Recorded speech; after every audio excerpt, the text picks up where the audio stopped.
Vamos a abrir nuestras Biblias, hermanos, en el libro de Apocalipsis, en el capítulo 17. Apocalipsis capítulo 17. Hermanos, todos estos años, desde el 2016, como decía el video, el hermano Carlos Guerrero, él es el coordinador de la iglesia infantil, ¿verdad? El coordinador pastor de la iglesia infantil. Y ha hecho un gran esfuerzo con todo el equipo que él tiene para que se aperturaran las casitas Oasis, de trabajar estos años. Pero confiamos que con el nombramiento de la hermana Juanita ya como coordinadora directamente del programa, podamos, y ella se va a dedicar más, ¿verdad?, al programa de las casitas Oasis, podamos avanzar más en ese proyecto que pues para nosotros es sumamente importante en nuestra Jerusalén, ¿verdad? Y lo que hemos pensado, deseado por años, que podamos verlo concretado en los próximos meses y años, ¿verdad? Que podamos hacer un impacto en la niñez de nuestra ciudad y en las comunidades también pobres y marginales aquí en Santa Ana.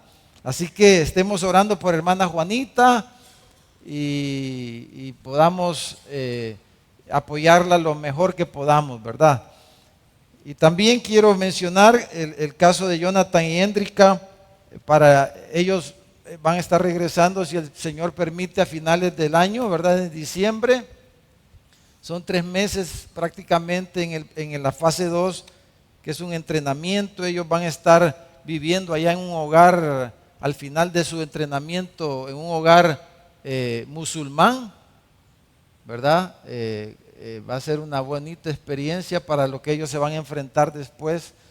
Y la fase 3, hermanos, que va a durar todo el próximo año. La idea que estamos hablando con ellos y con el equipo de misiones, ¿verdad?, es que se pueda retomar el proyecto de plantación de iglesias en Ahuachapán, ¿verdad? Que después de la pandemia también se vino totalmente abajo.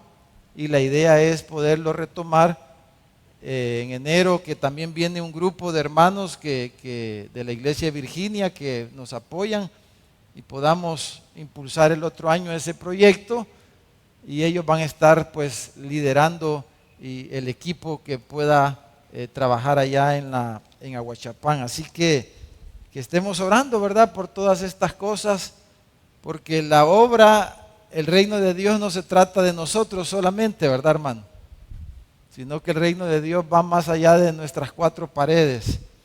Y la meta es que alcancemos más personas, pero para que podamos enviar más a hacer la misión que Dios nos ha encomendado, ¿verdad? Amén, hermanos. Bueno, vamos a leer aquí en Apocalipsis capítulo 17. Versículo 14 va a ser nuestro texto esta mañana.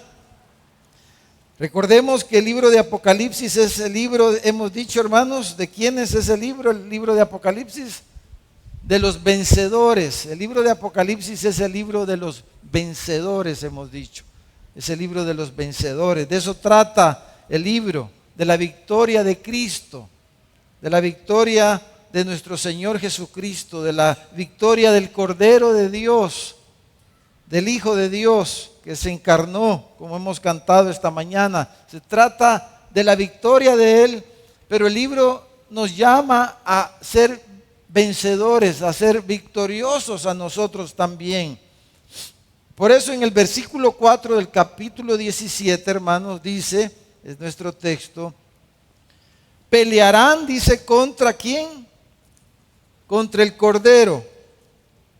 Dice, y el Cordero los vencerá, porque Él es Señor de señores y Rey de reyes. Dice, y los que están con Él son llamados y elegidos y fieles. Lo que queremos hacer en este sermón es mostrar aquí, hermanos, algunas cualidades de los vencedores, algunas cualidades de aquellos que vencen con el Cordero de Dios.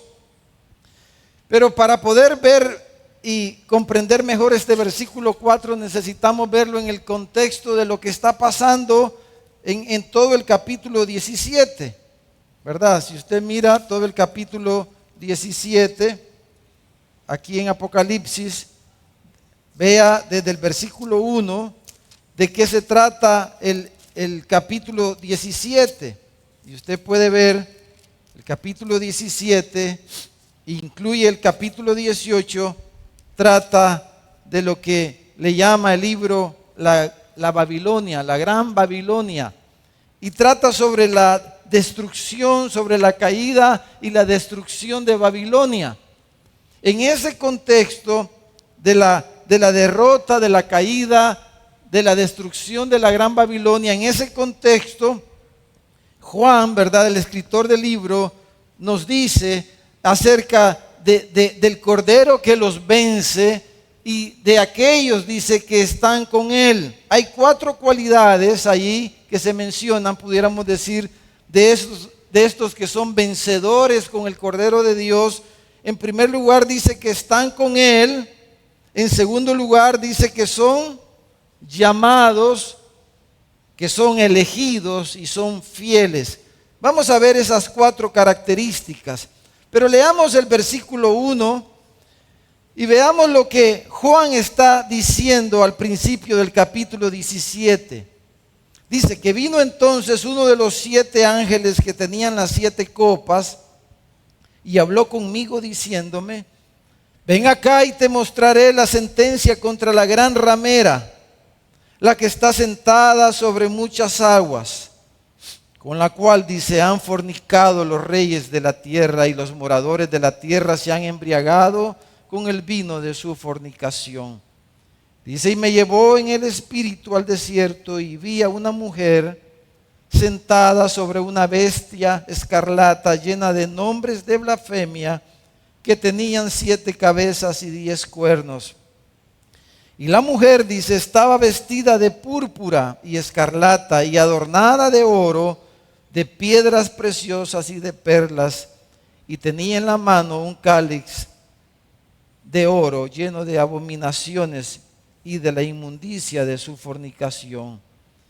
Y en su frente tenía esta mujer, dice, un nombre escrito, un misterio: Babilonia la grande, la madre, dice, de las rameras y de las abominaciones de la tierra. Vi a la mujer ebria de la sangre de los santos y de la sangre de los mártires de Jesús. Y cuando la vi, dice, quedé asombrado con gran asombro.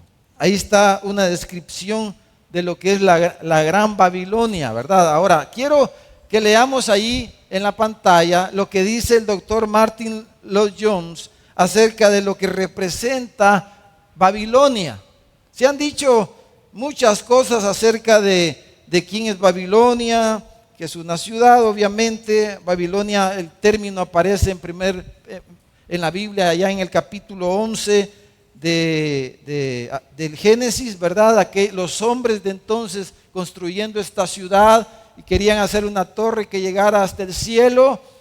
Nimrod era su líder y Dios tuvo que detenerlos, y desde ahí aparece esta ciudad, este lugar.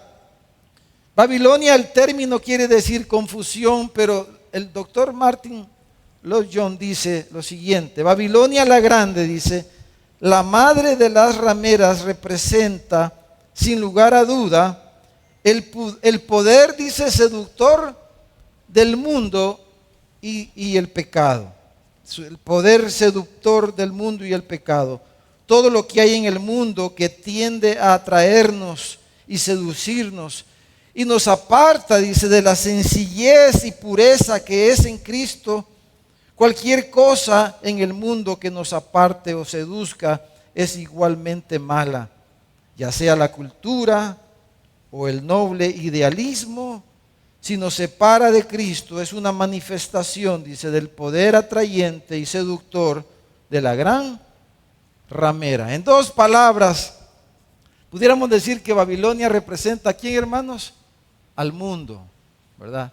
Babilonia representa al mundo, el mundo en el cual vivimos. Y todo lo que describe este capítulo 17 Los versículos que acabamos de leer se refieren en primer lugar a su influencia. Babilonia tiene una influencia mundial, global.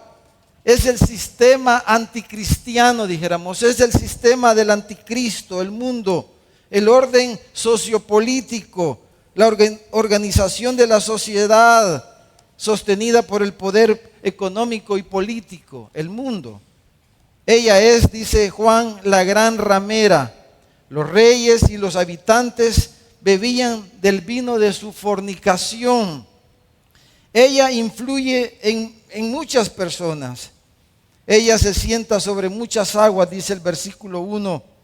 Las aguas, según el versículo 15, si usted mira el versículo 5, dice Juan, las aguas que has visto son donde la ramera se sienta, son pueblos, muchedumbre, naciones y lenguas. Son todos los pueblos, todas las naciones, las etnias, a donde el Señor nos ha mandado a compartir su evangelio. Ese es sobre toda esa multitud, sobre las naciones, sobre los pueblos. Este sistema tiene su influencia y los domina, dijéramos. Es un gran imperio y su influencia es negativa desde un punto de vista cristiano. Además, dice el versículo 2 que leímos, hermanos, que es un sistema, dijéramos, idolátrico. La fornicación, las fornicaciones de esta mujer no se refiere tanto al pecado sexual, ¿verdad? Que le llamamos fornicar.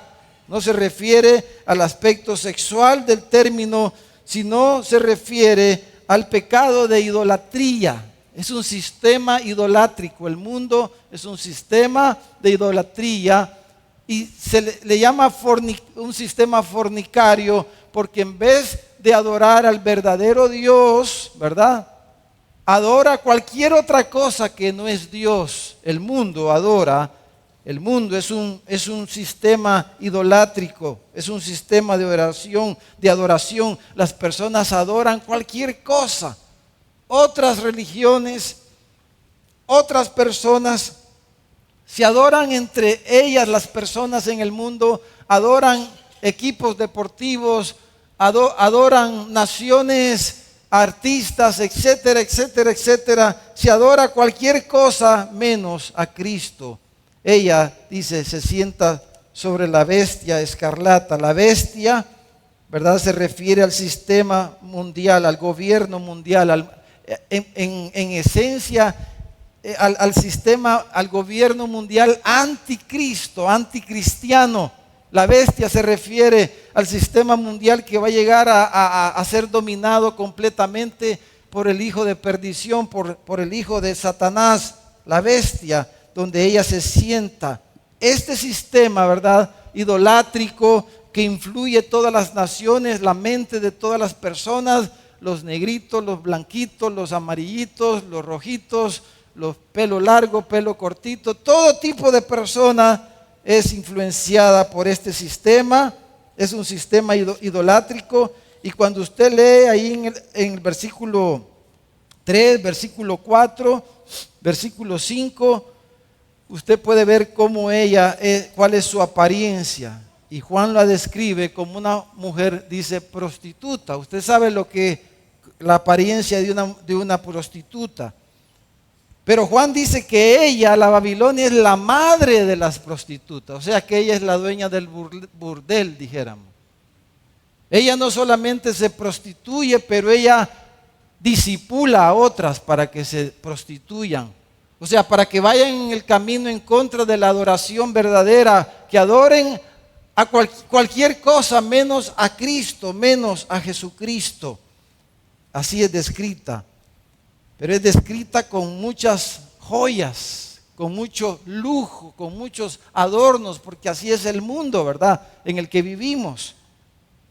Pensemos en el mundo, en su mundanalidad, dijéramos. Miremos las calles, las ciudades, leamos los periódicos, las revistas, miremos los vestidos, la riqueza, ¿verdad?, en el mundo. Miremos el lujo que hay en el mundo, que nos deslumbra, que atrae a los jóvenes, a nuestros niños.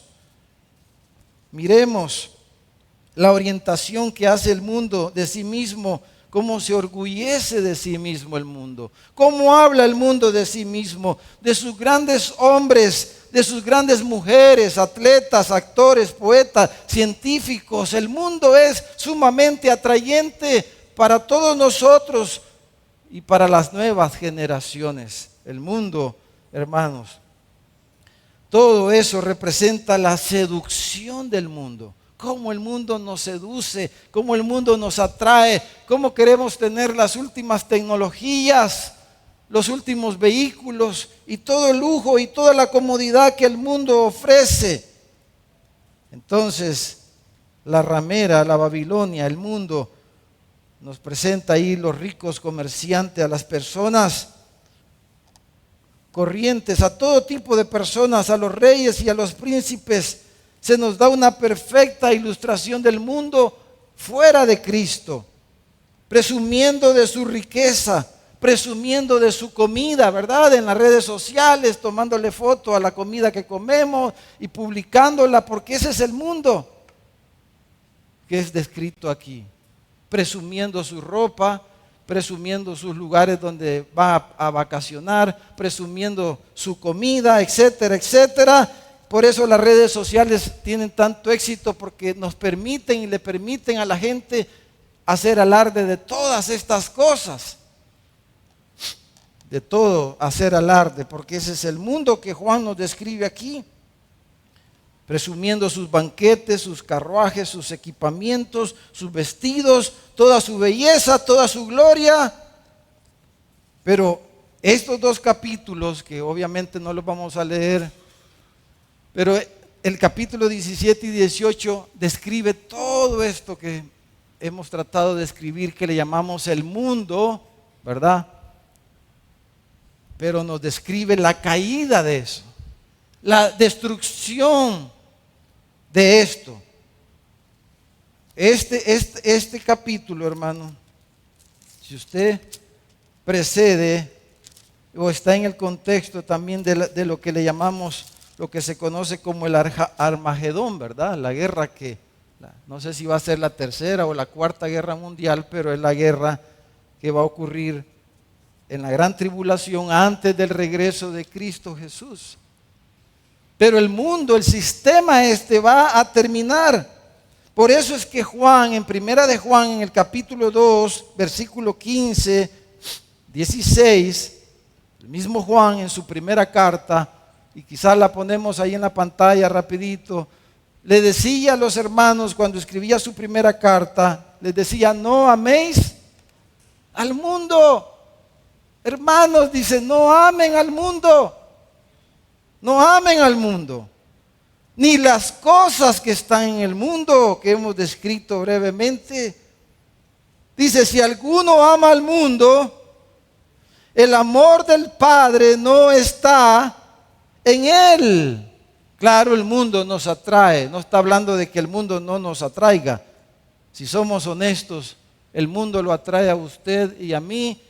No sé a quién más, si a usted o a mí, pero el mundo nos atrae, nos seduce, nos motiva, todas las cosas que hay en el mundo. Pero dice: no amen al mundo. ¿Por qué? Porque todo lo que hay en el mundo, ¿qué es lo que hay en el mundo que acabamos de leer aquí en el capítulo 17? Los deseos de la carne, los deseos de los ojos y la vanagloria de la vida. Todo eso, dice, no proviene del Padre, sino del mundo, de este sistema del cual Satanás es el príncipe, pero que un día va a ser destruido. Y este capítulo habla de eso, de la destrucción del sistema que le llamamos y que la Biblia le llama el mundo. El mundo, dice, versículo 17, el mundo pasa y sus deseos, el mundo va a pasar.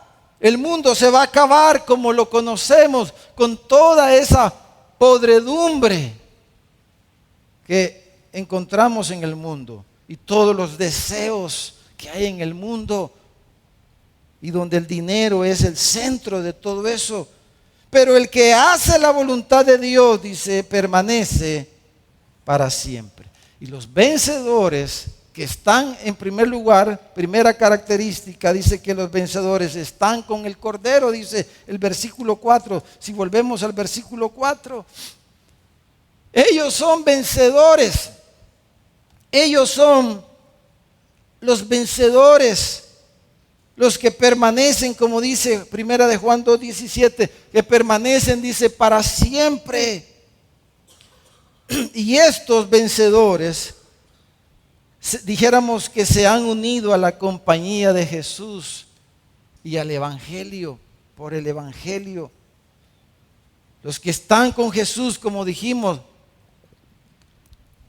hace una semana, un mes atrás, si usted se recuerda, dijimos que los vencedores son discípulos, son los que siguen a Jesús, son los que siguen al Cordero por donde quiera que va. Leímos un versículo antes aquí, en el capítulo 12, creo que fue, ¿verdad? Leímos que los vencedores son discípulos de Jesús. Y aquí están con Jesús. Los que vencen son los que están con Jesús. Se han unido a Jesús, a la compañía de Jesús. Se han unido al cuerpo de Jesús. ¿Quién es el cuerpo de Jesús, hermano? La iglesia. Son discípulos que se han unido a Jesús y se han unido a la compañía de Jesús. Están unidos a la iglesia. Los que no están en la iglesia no pueden ser vencedores, hermano. Perdonen los que creen ese engaño. Pero los que no están unidos a la iglesia, los que no están caminando con la iglesia, no pueden ser vencedores. Van a ser arrastrados por la influencia del mundo. Pero la compañía de Jesús tiene un nombre y se llama la esposa del Cordero. Dice, estos están con el Cordero, dice el versículo 4, porque son parte de la esposa del Cordero. Entonces, en primer lugar, los vencedores son aquellos que están con Jesús. Amén, hermano. Aquellos que le han reconocido como único y suficiente Salvador.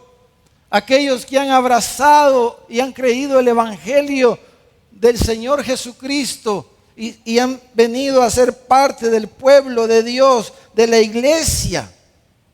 Entonces, en segundo lugar, dice que ellos son elegidos. Son elegidos. ¿Qué quiere decir eso, hermano? Que esto no es por méritos propios. Ser parte de la compañía de Jesús no es por méritos propios, por logros personales, sino es por la gracia de Dios. Estos que vencen, que son vencedores, que vencen al mundo, porque estamos hablando en este contexto, porque los vencedores vencen muchas cosas, pero ahorita en el contexto que estamos hablando de que vencen el mundo, ¿verdad? Que vencen el mundo. Que ya no son, sí son atraídos, seducidos, pero ya no son arrastrados por el mundo. Como aquel colaborador de Pablo, ¿verdad? Que lo abandonó. Demas, dice, me abandonó Demas, dijo Pablo a Timoteo en su carta. ¿Y por qué abandonó Demas a Pablo? Dice, porque Demas se fue ¿a dónde? Al mundo, dice. Se fue al mundo. Dejó el ministerio, abandonó a Pablo, abandonó el ministerio. Porque se fue al mundo, fue seducido y arrastrado por el mundo. Pero hermanos, el reino de Dios no es un concurso de belleza, ¿verdad? Ya vamos a tener aquí el concurso de belleza, dicen, ¿verdad? Va a ser Miss Universo en El Salvador otra vez, después de no sé cuántos años, en el 74. Yo más o menos me recuerdo las noticias, ¿verdad? Estaba niño yo. Ya estaba algo grandecito, pero estábamos chiquitos todavía. En el 74, hermano. Tenía 8 años, para que saque la cuenta cuántos tengo. Para que no se duerma. 8 años, me acuerdo yo, la gran noticia para Miss Universo. Ahí quién gana, hermano. La más bonita, ¿verdad? La que tiene mejores medidas. La que tiene el mejor cabello, las mejores facciones. Pero esto de lo que estamos hablando no es un concurso de belleza, hermano. Estos no vencen porque son los más fuertes, son los más guapos, son las más guapas, ¿verdad? No ganan por eso, sino que son elegidos. ¿Por qué motivo, hermano? Por la gracia de Dios. Son elegidos por la gracia de Dios. De hecho, Pablo, cuando les escribió a los corintios, ¿verdad? En su primera carta, como los corintios estaban, como dicen, se les había subido el humo, ¿verdad?, a la cabeza y se creían las grandes cosas. Entonces Pablo les tuvo que decir, recuerden, les dijo que el Señor los ha elegido, pero no porque ustedes fueran muchos nobles o muchos sabios, sino que recuerden que lo vil del mundo, lo necio del mundo ha escogido Dios para que nadie se gloríe en su presencia. Nadie va a llegar al cielo delante del trono de Dios diciendo, es que Dios me escogió porque era mejor que los demás. No, eso no cabe aquí, hermanos, amén. No se alegran. Bueno, si alguien se cree mucho, esto no son buenas noticias, ¿verdad? Pero aquellos hermanos que nadie daba 5 por nosotros, nos alegramos con estas palabras, hermano. Nos alegramos porque, pues tengo chance yo, ¿verdad? Los que quizá éramos como el patito feo, pues. No sé cuántos fueron patitos feos en el colegio, hermano. Nadie lo escogía para los grupos, ¿verdad? El patito feo, el que dejaban de último, nunca encontraba grupo. Nadie lo quería, hermano. Cuando iban a formar grupos para estudiar o grupos para hacer equipos para deportivos, no sé cuánto éramos de los que nadie nos escogía, hermano. Pues sí, a lo mejor no lo hacíamos, pues. Pero aquí tenemos chance, hermano. No se alegra, hermano. No es porque usted sea la gran cosa, porque tenga esto, tenga aquello, tenga dinero, sea muy elegante, o sea aquí, o sea allá. Mire, primera de Pedro 1:2 dice, elegidos, le escribe Pedro a los hermanos, dice, elegidos, ustedes son elegidos, dice. ¿Y cómo fueron elegidos? Dice, según la presciencia de Dios Padre, en santificación del Espíritu Santo, para obedecer y ser rociados con la sangre de Jesucristo. Gracia y paz os sean multiplicadas. Dice, ustedes fueron elegidos para obedecer, porque por ahí andan muchos que dicen que son elegidos, pero son desobedientes, hermano. Esos no son elegidos, hermano. Que viven en desobediencia, en rebeldía a Dios y a la iglesia, etcétera. No, estos son elegidos para obedecer. Son elegidos para ser rociados con la sangre del Cordero. Están, dice, con el Cordero de Dios. Es una elección de gracia, hermano. En Romanos, en el capítulo 9, en el versículo 11, cuando Pablo está describiendo acerca de la elección de Dios y está ocupando el ejemplo de Esaú y Jacob, dice en el versículo 11, dice, porque son elegidos según la presciencia de Dios. Antes de que nacieras, te escogí, dice la palabra. Antes que fueras, y Pablo dice aquí, no habían aún nacido, ni habían hecho aún ni bien ni mal, para que el propósito de Dios conforme a la elección permaneciese, no por las obras, sino por el que Él llama. Y aquí venimos a lo tercero. Dice que son llamados, los vencedores que están con Jesús, son elegidos y son llamados. Ahora aquí, hermanos, el llamado, cuando usted estudia el Nuevo Testamento, cuando estudia la Biblia, hay dos conceptos. Cuando usted lea llamados, y usted lo estudia y estudia la teología, el llamado le llama a la teología el llamado general o el llamado eficaz, le llama a la teología. Y cuando usted estudia el Nuevo Testamento, usted puede encontrar dos palabras distintas para referirse al llamado, dos contextos diferentes. Entonces en uno se refiere al llamado eficaz, que le llaman los teólogos, o el llamado general, que le llaman también, le llama la teología. Entonces el llamado eficaz es el llamado que ocurre en el corazón de la persona, adentro, como cuando Pablo dice que fue a Filipo y le habló el día de reposo a las mujeres, y dice que Dios le abrió el corazón a aquella mujer Lidia, que era vendedora de púrpura, ¿verdad? Le abrió el corazón para que oyera y estuviera atenta y escuchara, o sea, recibiera las palabras de Pablo, creyera. Ese se refiere al llamado eficaz. Es lo que Dios obra en el corazón de las personas. Eso nadie lo ve, es secreto, adentro del corazón.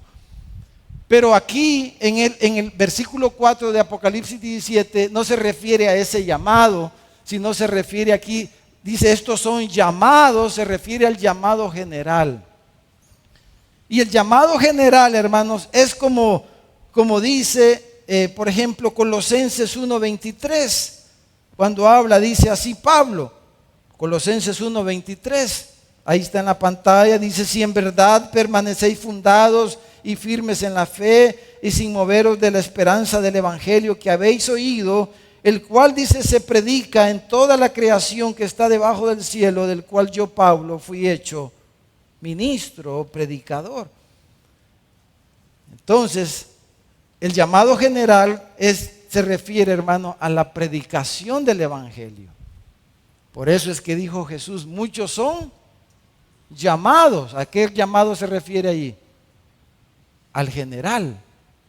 Muchos son llamados. Está hablando del llamado general, que se hace a través de la predicación del evangelio. Muchos son llamados, pero pocos escogidos, dice.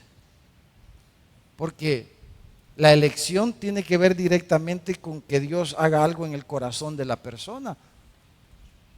Entonces, pero aquí Juan está hablando del llamado general, porque el énfasis que él está haciendo es de lo visible, de que estos que están con Jesús, que son elegidos, han sido llamados, o sea, han respondido al llamado.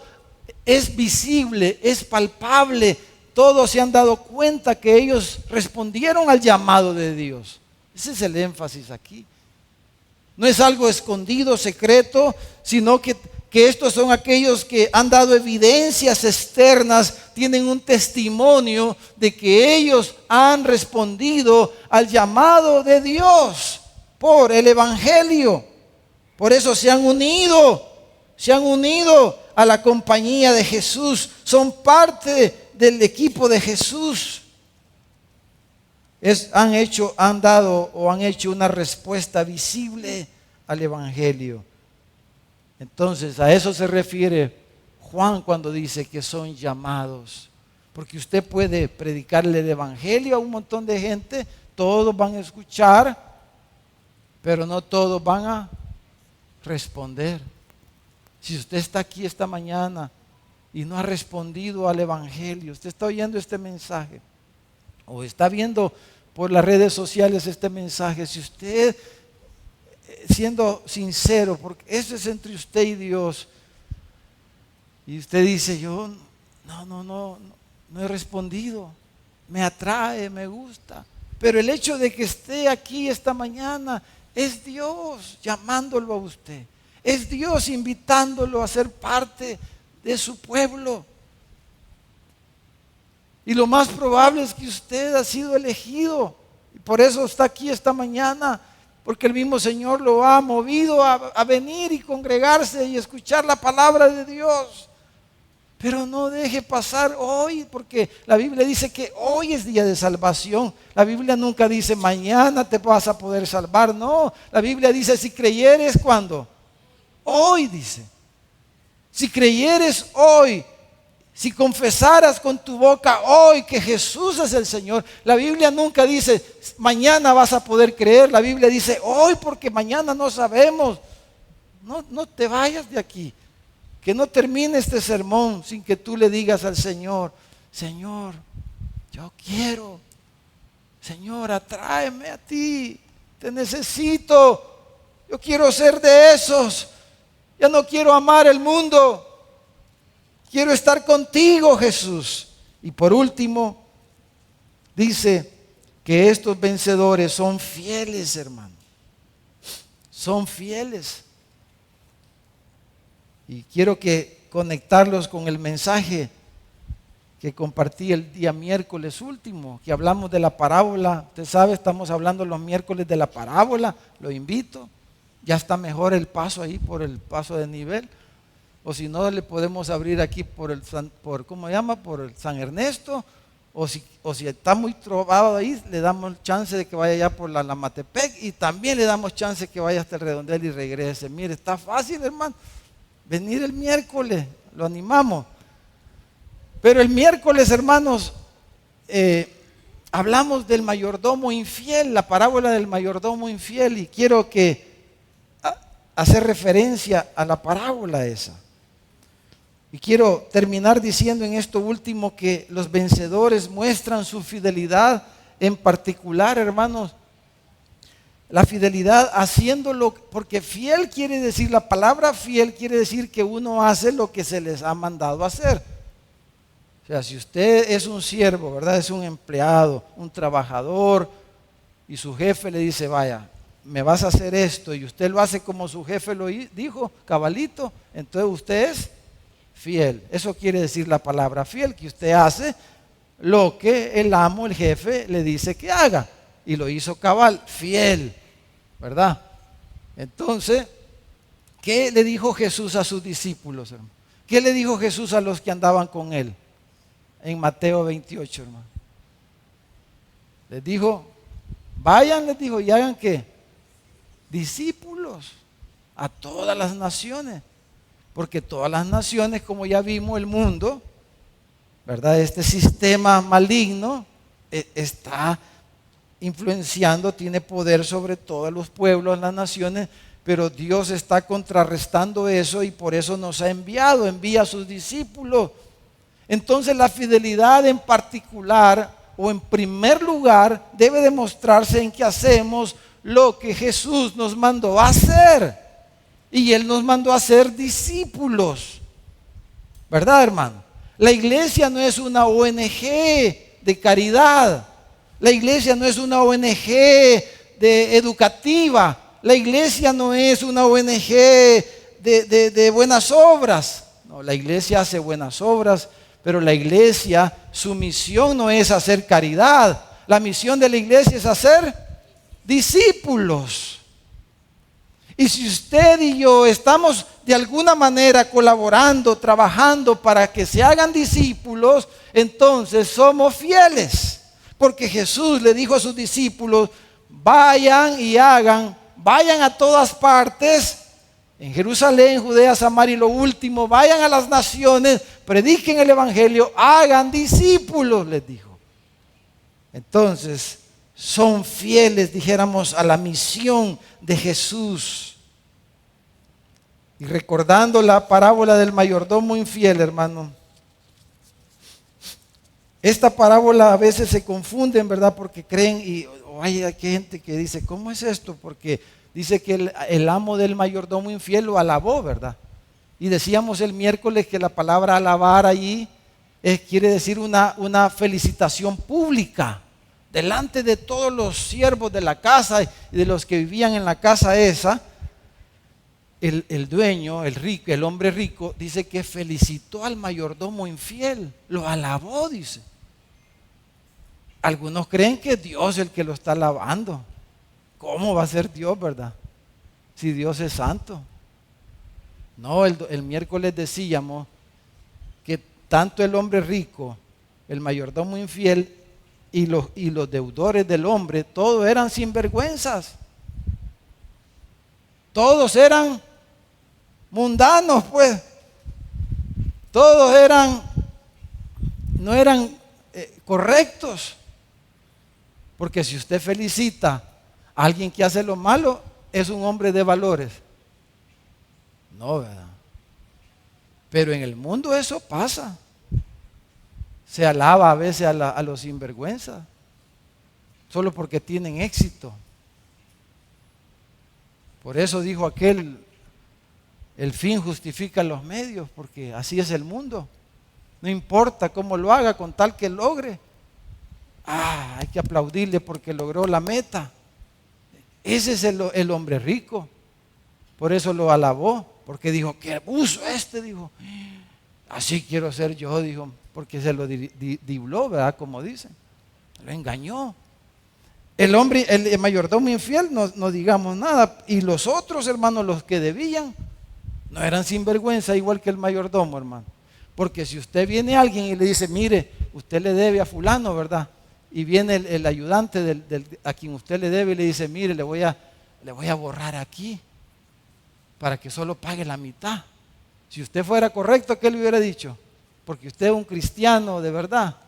¿Qué le hubiera dicho usted? No, le hubiera dicho, ¿cómo va a creer si don José me prestó y yo le voy a pagar todo? Pero como era igual que él, está bueno, le digo, este es buen negocio. Borrame más si es posible. El mundo, todo es esto, mire. Ese es el mundo, hermano. Todo es el dinero. ¿Cómo ganamos más? Para poder comprar todo lo que el mundo nos ofrece. Entonces, amados hermanos, ¿cómo terminamos esta mañana? Pues la idea es ver estas cualidades para que digamos, Señor, yo así quiero ser. Quiero ser como esos que están contigo, porque yo estoy contigo, Señor. Tú me has llamado, Señor. Tú me has salvado, me has llamado. Y yo sé que tú me escogiste, no porque yo sea la gran cosa, si yo no era nada. Yo, Señor, no merecía, como dijo Pablo, soy el peor de los pecadores. Pero, Señor, tú me llamaste a misericordia. Para que le digamos, Señor, quiero ser fiel. Quiero hacer tu trabajo, tu misión. Quiero ser obediente a ti. Quiero hacer lo que tú me has mandado a hacer. ¿Cómo lo hago, Señor? Ahora, en la parábola, hermano, otra idea central en la parábola es que usemos las riquezas, dice, para hacer que, hermano, amigos, dice. Porque el mayordomo hizo eso con los que le debían para que los recibieran en sus casas, o sea, para que le dieran trabajo, porque esa era su profesión, dijéramos, ser mayordomo. Y él fue donde estos para ganar puntos, pues, para que cuando él lo despidieran ya definitivamente, llegara a estas casas y que estos hombres le dijeran, venite a trabajar con nosotros, se sintieran en deuda con él. Entonces dice, qué previsor, dijo el otro. Pero Jesús toma esa ilustración y la ocupa para decirnos a nosotros que ocupemos todos nuestras riquezas, que usemos las riquezas injustas, dice, o sea, todo lo que tenemos en este mundo, que lo usemos para ganar amigos que nos reciban en las moradas eternas. Que usemos todo nuestro esfuerzo, nuestras riquezas, nuestras posesiones, todo lo que tenemos en este mundo, lo invirtamos en el reino de Dios para hacer amigos, para ganar almas, pues para ser discípulos, personas que encontremos cuando lleguemos al cielo, que hagamos discípulos, que usemos todo lo que Él nos ha dado para ese fin. Eso es lo que está diciendo, esos son los fieles. Que el Señor nos ayude, amén, hermano. Ahora termina, si usted vuelve a ver Apocalipsis, solo quiero leer un versículo aquí y terminamos. Y vienen los hermanos músicos. Apocalipsis 18:4 dice que oí otra voz del cielo que decía, salid de ella, pueblo mío, para que no seáis partícipes de sus pecados, ni recibáis parte de sus plagas. porque sus pecados han llegado al cielo, el pecado de Babilonia, el pecado del mundo, y Dios se ha acordado de sus maldades y por eso lo va a destruir. Entonces la invitación es, dice, salid de ella, pueblo mío. No estén ustedes allí enredados en esas cosas, sino que ustedes salgan del mundo, salgan, huyan, ¿verdad? Como el Señor urgió a Lot y a su familia a salir de Sodoma y Gomorra, porque la destrucción venía sobre la ciudad. Eso es lo que está diciendo aquí la palabra del Señor. Vamos a orar. Padre, te damos muchas gracias esta mañana, Señor, porque tu palabra es verdad. Señor, tú nos has llamado a ser parte y nos llamas a ser parte de esta compañía tuya, Señor, que son escogidos, que son llamados y son fieles, Señor.